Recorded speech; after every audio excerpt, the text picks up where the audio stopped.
शासनाकडून मिळणारे कोणतेही अनुदान असो, पीएम किसान योजनेचे असेल, महाडीबीटीचे असेल, पीक विम्याचे असेल किंवा इतर कोणत्याही योजनेतून मिळणारे अनुदान असेल, जर तुमच्या बँक खात्याला आधार कार्ड लिंक असेल तरच ते अनुदान बँक खात्यात जमा होते, अन्यथा जमा होत नाही। तुमच्या आजूबाजूला असे बरेच शेतकरी असतील, त्यांच्या बँक खात्यात पीक विम्याचे पैसे जमा झालेले आहेत, त्यांना पीक विमा सुद्धा मिळालेला आहे, परंतु तुमच्याच बँक खात्यात पीक विम्याचे पैसे अजूनही जमा झालेले नाहीत।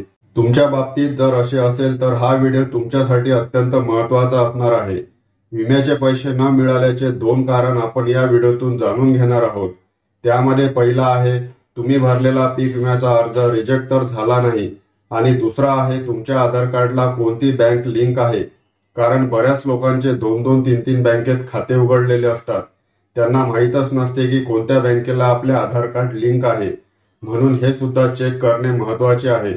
आता चेक करण्यासाठी तुमचे आधार कार्ड आणि विमा भरल्याची पावती सोबत राहू द्या। तर पाहूया ही संपूर्ण प्रोसेस। सर्वप्रथम गुगलवर पीक विमा असे लिहून सर्च करा, त्यानंतर प्रधानमंत्री फसल बीमा योजना या लिंकवर क्लिक करा। एवढं करताच या होम पेजवर ॲप्लिकेशन स्टेटस नावाचा एक ऑप्शन तुम्हाला दिसेल, यावर क्लिक करा। त्यानंतर विमा भरल्याच्या पावतीवर जो रिसिप्ट नंबर आहे तो रिसिप्ट नंबर इथे टाकून घ्या आणि खाली दिलेला कॅप्चा जसाच्या तसा इथे टाकून चेक स्टेटस या बटनावर क्लिक करा।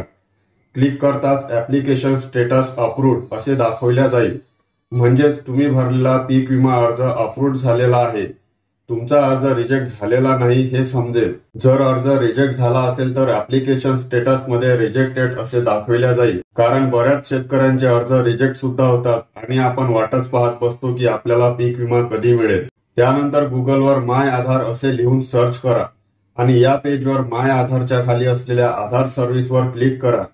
त्यानंतर इथे खालच्या बाजूला स्क्रॉल केल्यावर इथे तुम्हाला आधार लिंकिंग स्टेटस हा पर्याय दिसणार, या पर्यायावर क्लिक करा। त्यानंतर या होम पेजला खालच्या बाजूला स्क्रॉल करा, इथे असणारा बँक सीडिंग स्टेटस या ऑप्शनला क्लिक करा। त्यानंतर एंटर आधार नंबर मध्ये तुमचा आधार नंबर टाकून घ्या आणि खाली दिलेला कॅप्चा जसाच्या तसा इथे टाकून लॉग इन विथ ओटीपी या बटनावर क्लिक करा। क्लिक करताच तुमच्या आधारला लिंक असलेल्या मोबाईल नंबरवर एक ओटीपी आलेला असेल, तो ओटीपी इथे टाकून लॉग इन या बटनावर क्लिक करा। त्यानंतर बँक सीडिंग या ऑप्शनवर क्लिक करा। क्लिक करताच इथे तुम्हाला तुमच्या आधार कार्डला कोणती बँक लिंक आहे त्या बँकेचं नाव दिसेल आणि बँक सीडिंग स्टेटस ऍक्टिव्ह आहे की डिऍक्टिव्ह हे सुद्धा समजणार। अशा प्रोसिजरनुसार तुम्ही ऑनलाईन तपासणी करू शकता। तुम्ही भरलेला पीक विमा अर्ज हा अप्रूव्ड झालेला असला पाहिजे, रिजेक्टेड नसला पाहिजे आणि तुमच्या बँक खात्याला आधार कार्ड लिंक असले पाहिजे। लिंक नसेल तर बँकेत जाऊन आधार लिंक करून घ्या, तरच पीक विमा तुमच्या बँक खात्यात जमा होईल। भेटूया पुढच्या व्हिडिओमध्ये नवीन माहितीसह।